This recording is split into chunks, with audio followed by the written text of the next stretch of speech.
प्रत्येक टेंस में 4 ग्रुप में डिवाइड की थी और उन 4 ग्रुप में से प्रत्येक ग्रुप का हम आज जो अध्ययन करेंगे उसमें सबसे पहले हम प्रेजेंट टेंस को लेते हैं कि प्रेजेंट टेंस की जो हेल्पिंग वर्ब्स है वो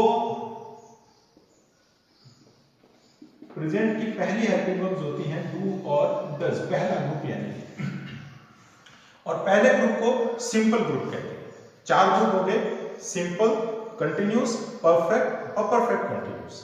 तो सिंपल ग्रुप हम लेते हैं और सिंपल ग्रुप के अंदर डू डज आता है प्रेजेंट के सिंपल ग्रुप में, हमने कल देखा था। और ये जो है इसके साथ में वर्ब की फर्स्ट फॉर्म लगती है, क्योंकि पहला ग्रुप है जो पहले ग्रुप के साथ हमेशा वर्ब की फर्स्ट फॉर्म ही लगती है। और ये जो छुपी रहती है, डू छुपी रहती है वर्ब की फर्स्ट फॉर्म में और डज छुपी रहती है वर्ब की फर्स्ट फॉर्म के साथ में एस या ईएस लगने पर। क्योंकि डू क्या है, डू अपना आप में एक वर्ब की फर्स्ट फॉर्म ही है और डज है जो वर्ब की फर्स्ट फॉर्म के साथ में ईएस लगा हुआ है। ईएस कब लगेगा और एस कब लगेगा? ईएस तब लगता है जब किसी वर्ब का जो पिछला जो लेटर है वो वोवल हो, जो ए ई आई ओ यू 5 वोवल्स होते हैं अल्फाबेट्स के अंदर, वो हो या उसका साउंड देने वाला हो, तब ईएस लगता है। अदरवाइज कोई कंसोनेंट या कंसोनेंट का साउंड देने वाला है तो एस लगता है। ये बात क्लियर होनी चाहिए। इसमें भी कुछ अपवाद हैं जो कभी नेक्स्ट वीडियो में आपको इसके केवल अपवाद के ऊपर बताएंगे। और यहाँ हम सिर्फ इसके कार्य के बारे में कि ये कहाँ पे इसका यूजेज होता है, यूजेज ऑफ डू और डज और uses of the first group of the present tense, that is the simple group, what are the uses of it. तो इसके बारे में हम आज स्टडी करते हैं। इसका जो पहला यूजेज होता है वो होता है हैबिचुअल एक्शंस के लिए। हैबिचुअल एक्शन जो करना आपकी आदत है, यूनिवर्सल ट्रूथ के लिए, जो शाश्वत सत्य है और जो वर्तमान समय में फ्रीक्वेंटली होते हैं, उन कार्यों के लिए हम इस प्रकार के टेंस का प्रयोग करते हैं। ये क्लियर होना चाहिए आपके कि ये 3 टाइप्स के होते हैं। अब उनमें से कौन कौन से हो सकते हैं, जैसे ये हो गया आई प्ले फुटबॉल डेली, मैं प्रतिदिन फुटबॉल खेलता हूं, आई, और या फिर he goes for a walk in the morning, morning में वो वॉक पे जाते हैं। तो ये काम जो है जैसे फ्रीक्वेंटली होते हैं या फिर जैसे यूनिवर्सल ट्रूथ है कि the earth moves round the sun, earth जो है वो सन के चारों तरफ मूव्स करती है। तो ये यूनिवर्सल ट्रूथ है। इस प्रकार से कार्य को हम यहाँ पे बताते हैं। अब इनमें आप एक चीज नोट कीजिएगा, ये थोड़ा सा डिफिकल्ट इसलिए है क्योंकि ये इसमें हेल्पिंग वर्ब जो है पॉजिटिव सेंटेंसेस में छुपी रहती है। ये सारे सेंटेंसेस है वो पॉजिटिव सेंटेंस है और इसलिए यहाँ पे आपको कहीं पे भी डू और डज हेल्पिंग वर्ब नहीं दिख रही है। अब जब पॉजिटिव सेंटेंस में डू और डज हेल्पिंग वर्ब नहीं दिखती है तो उस हेल्पिंग वर्ब को हम कहाँ पे ढूंढेंगे, वो हेल्पिंग वर्ब कहाँ होगी? तो हेल्पिंग वर्ब की जगह कहाँ होती है? सबसे पहले तो हम ये देखेंगे कि हेल्पिंग वर्ब की जगह कहाँ होती है।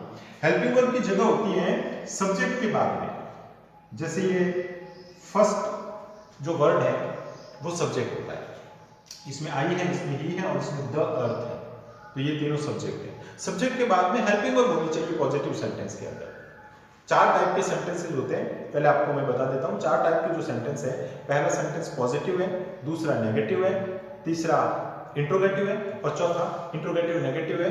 ये चारों टाइप के आपके स्क्रीन पे दिख रहे हैं, जिसको आप देख लीजिए। ये 4 टाइप के जो सेंटेंस है, पॉजिटिव सेंटेंस के अंदर जो आपके सामने लिखे हुए वो पॉजिटिव सेंटेंस है। अगर इसमें नॉट लग जाएगा तो वो नेगेटिव सेंटेंस हो जाएगा। अगर ये इंट्रोगेटिव साइन लग जाएगा और हेल्पिंग वर्ब जो है वो सब्जेक्ट से पहले आ जाएगी तो वो इंट्रोगेटिव सेंटेंस हो जाएगा। और अगर उसमें हेल्पिंग वर्ब सब्जेक्ट से पहले है और उसमें नॉट भी लग गया है और इंट्रोगेटिव साइन भी हो गया है तो वो इंट्रोगेटिव और नेगेटिव दोनों का मिक्स रूप हो जाएगा, जिसको हम इंट्रोगेटिव नेगेटिव कहते हैं। तो ये 4 टाइप के सेंटेंस आपके बनेंगे। अब इन 4 में से यहाँ जो बने हुए ये पहला सेंटेंस है, पहला टाइप है पॉजिटिव। और पॉजिटिव सेंटेंस के अंदर यहाँ पर वर्ब की फर्स्ट फॉर्म है, गो जो है वर्ब की फर्स्ट फॉर्म के साथ ईएस लगा है और मूव जो है उसमें वर्ब की फर्स्ट फॉर्म के साथ में एस जुड़ा हुआ है। तो ये यहाँ पे आपको डू डज नहीं दिख रहा है, परंतु जैसा मैंने बताया कि पॉजिटिव वो कहाँ छुपे रहते हैं। अगर केवल वर्ब की फर्स्ट फॉर्म है तो उसके अंदर डू हेल्पिंग वर्ब छुपी हुई है। अगर उसके साथ में ईएस जुड़ा हुआ है तो उसमें डज हेल्पिंग वर्ब छुपी हुई है। अगर उसके साथ में एस जुड़ा हुआ है तो भी उसमें डज हेल्पिंग वर्ब छुपी हुई है। अब जब हम इसके नेगेटिव फॉर्म्स बनाएंगे तो वो हेल्पिंग वर्ब बाहर आएगी। जैसे मैं फुटबॉल नहीं खेलता हूं तो ये हो जाएगा I do not play football. अब जैसे कि ये है he goes for a walk, अगर इसी को नेगेटिव में बनाना है अपने को तो नेगेटिव में बनाएंगे तो इसके लिए हम डज को यहां लिखेंगे ही डज नॉट, क्योंकि नॉट जो लगता है वो हेल्पिंग वर्ब के बाद लगता है, और फिर गोज जो है वो गो हो जाएगा, फिर गोज नहीं रहेगा, इस ईएस जो है वो हट जाएगा। ईएस है वो हट जाएगा। तो इस प्रकार से ये आपके सेंटेंस जो था फर्स्ट ग्रुप था। अब इसका जो नेक्स्ट ग्रुप हम लेते हैं, next group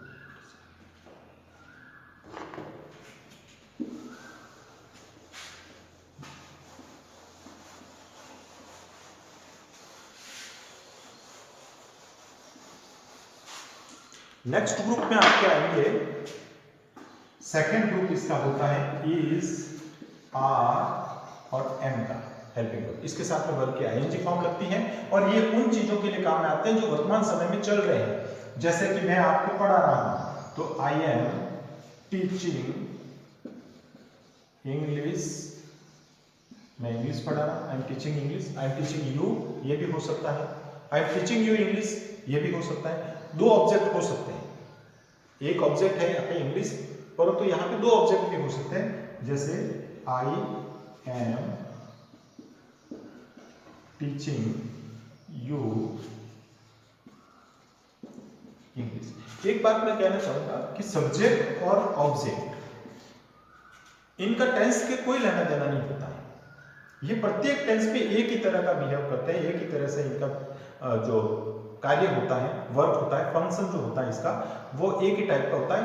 according to tense इसमें चेंजेस कुछ भी नहीं होता है, इसलिए इनको रटने की जरूरत नहीं। सब्जेक्ट वो होता है जो कार्य करने वाला है, ऑब्जेक्ट वो है जो कार्य की प्रकृति है, जो कार्य किया जा रहा है वो ऑब्जेक्ट होता है। तो ये चीज आपकी सिंपली याद हो जाएगी। इनके अलावा हेल्पिंग वर्ब और मेन वर्ब का आप टेंस का जो स्ट्रक्चर याद करोगे उसमें आप सीख लोगे, और ये इस प्रकार के कार्य होंगे। आप जैसे क्या काम कर रहे हो, यू आर लर्निंग इंग्लिश, आप इंग्लिश सीख रहे हैं, तो यू आर लर्निंग इंग्लिश। इस प्रकार से हो गया आपका ये ग्रुप भी क्लियर कि इस ग्रुप में हम इस प्रकार से सेंटेंसेस बनाएंगे। अब आपके आता है नेक्स्ट ग्रुप। नेक्स्ट ग्रुप में आपके तीसरा ग्रुप जो है प्रेजेंट टेंस का। हम प्रेजेंट के चारों ग्रुप क्या स्टडी करेंगे, तो उसमें होता है हैज और हैव। हैज और हैव के साथ में हमेशा वर्ब की थर्ड फॉर्म लगती है और ये कार्य की पूर्णता बताता है। जैसे he has gone to Delhi, वह दिल्ली जा चुका है, he is gone to Delhi। तो यहां पे ये जाने का कार्य पूरा हो चुका है, कार्य की पूर्णता हो गई इसमें। और I have finished my work, मैंने अपना कार्य पूरा कर लिया है। तो इस प्रकार के सेंटेंसेस के अंदर जहां कार्य की पूर्णता हो वहां होता है वर्ब की थर्ड फॉर्म लगती है इसके साथ में, जो आपको पिछले वीडियो में भी बताई थी कि उनके साथ में हमेशा वर्ब की थर्ड फॉर्म ही लगेगी।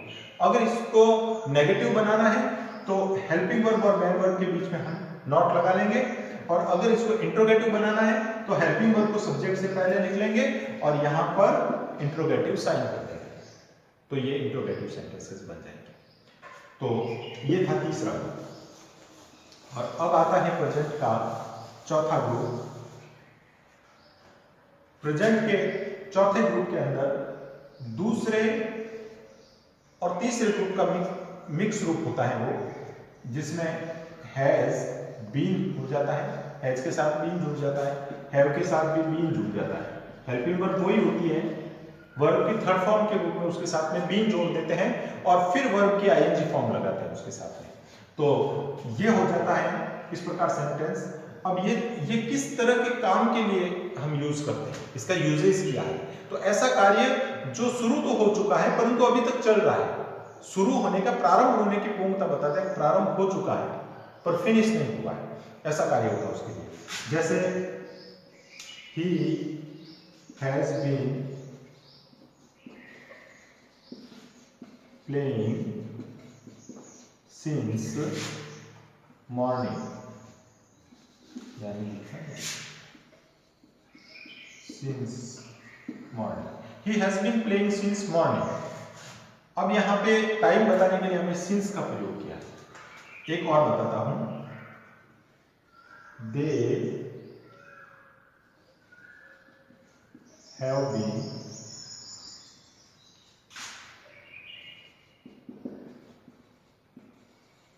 living here for